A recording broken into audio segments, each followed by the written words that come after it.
Deliberately worked in quite tough inner city schools in Croydon. You know, when Ofsted are coming in, they're not interested. And he said, oh, there's a band that plays in Bolgatanga and there's a white man who plays in that band. And you might have heard of him. And I was like, that's me. Hello, I'm Anthony Lovat. I'm a teacher here at Prior Park College. I teach biology and I'm a musician. I play the guitar, I play the piano, I play the clarinet, I play the tin whistle, I play the didgeridoo, I play the organ, I play the charango, I play the harmonica. Oh, maybe the drums a little bit, learning them at the moment. Favourite, the best instrument? Go through phases of things really. At the moment I'm really into playing the piano. I'm getting a lot of enjoyment out of that. When I'm writing music I tend to write it on the guitar. When I'm performing I think I prefer to play it on the piano. Have you ever thought of going pro in music? Yeah, it was always a bit of a pipe dream. I never studied music at all, didn't do GCSE, but my grandmother was Irish. She came back from Ireland one year and gave me a tin whistle, realised that I quite enjoyed it and I got better and better, and that was the first instrument that I learned how to play, and I was about 13. My dad showed me a few chords on the guitar, so it wasn't until I was 13 or 14 that I really started playing music at all. I never learnt music in a very typical way. It was always a very social thing for me. Because my family were Irish, we used to go to quite a lot of Irish clubs, Irish pubs. There would always be music playing. There'd always be a few old guys sat around and they'd be very encouraging to be like, right, come on, sit down. And if you could strum a few notes on the guitar or play a few notes on the tin whistle, it was exciting to be part of that. I learnt how to play from listening to other people, from being in that social situation. It's always got to be social, it's always got to be fun. How did your teaching journey start? My parents are both teachers, they're primary school teachers, and so I always swore I would never be a teacher. I saw how hard they worked. You've got to struggle sometimes for money as a teacher, to be quite honest, but they were very passionate about it. When I finished university, my wife was moving down to Cornwall. She was my girlfriend at the time, and I wanted to be in the same area as her. I thought, oh, maybe I'll just do teaching for a year or two. So I did a teaching qualification. But it's a great job, I enjoy it, and I love biology, I'm really passionate about it. When I first went into teaching, I wanted to make a difference, and I still do. Deliberately worked in quite tough inner city schools in Croydon. I worked in that school as head of science, and I worked in a number of different schools across South London.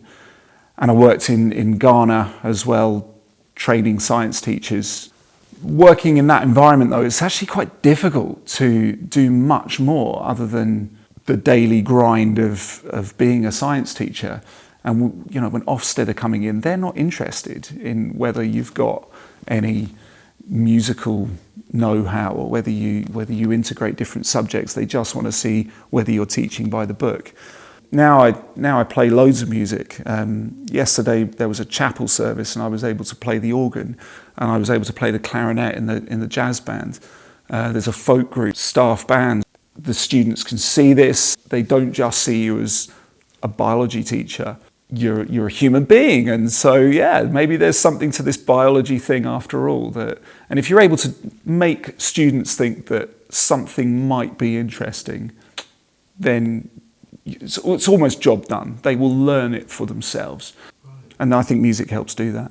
I think life is full of compromises and sacrifices, and that's part of what life is about. It's about making choices.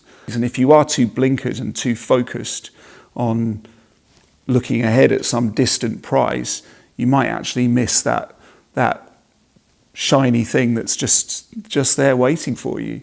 And for me, that is teaching. So I've been in three good bands. The other ones I'd rather not talk about. I was in a band at school. We were a jazz band. We were actually really good, but we were a bit young. We never played out all that much. We played once in Croydon Town Hall. That was our biggest gig. But at university, I was in a band called Detour, and we were a kind of Britpop style. I went to university at York. We played quite a few gigs in York. And we played a few festivals. We started getting paid, but then I moved away at the end of university to spend time with my wife down in Cornwall. And then when I was in Ghana, I played in a band. There was about 15 of us. We used to play funerals. And over in Ghana, a funeral is huge. You get thousands of people turning up to them. So we would actually headline some of these events. One time when I travelled in the country, I went about halfway across the country, and I was on this little tourist boat thing, and this guy asked me where I was living in Ghana, and I said, I lived in Bolgatanga, which is in the north. And he said, oh, there's a band that plays in Bolgatanga, and there's a white man who plays in that band, and you might have heard of him. And I was like, that's me. And one of the proudest moments, because my fame had spread halfway across the country with this group. I played with a guy called Atumbilla, who had a #1 hit in Ghana. When I was living near Brighton, I played in a band, and we were a jazz band. An amazing singer, really, really good singer. She was an absolute diva. She just started singing and expected the band to just kind of fill in behind her. And if we didn't do it properly, she would just shout at us. And I actually really quite enjoyed that. I was able to kind of really, really improve my piano playing. And then I moved to Bath, and I haven't actually been in a band since moving to Bath. So you were pro for a bit, like you played? I played, yeah. Why did you? So professionally sounds like I might do it for a living, but it would never pay the bills. So When did you realise you were like, no, I'm not going to go pro? I don't think I've quite realised that yet. It might still happen, you never know.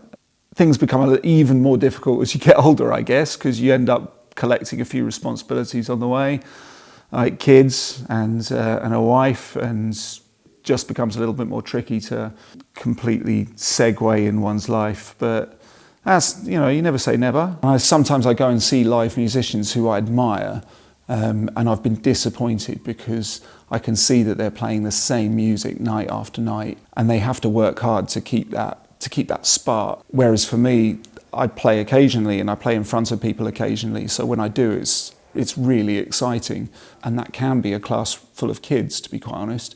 But it's that social aspect that I grew up playing that I still get a kick out of. It's making people smile, it's making people laugh, it's making people cry, it's making people emotional through music. It's the communication of emotion.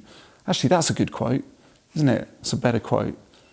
Yeah, no, say that again. Music is the communication of emotion. Do that again.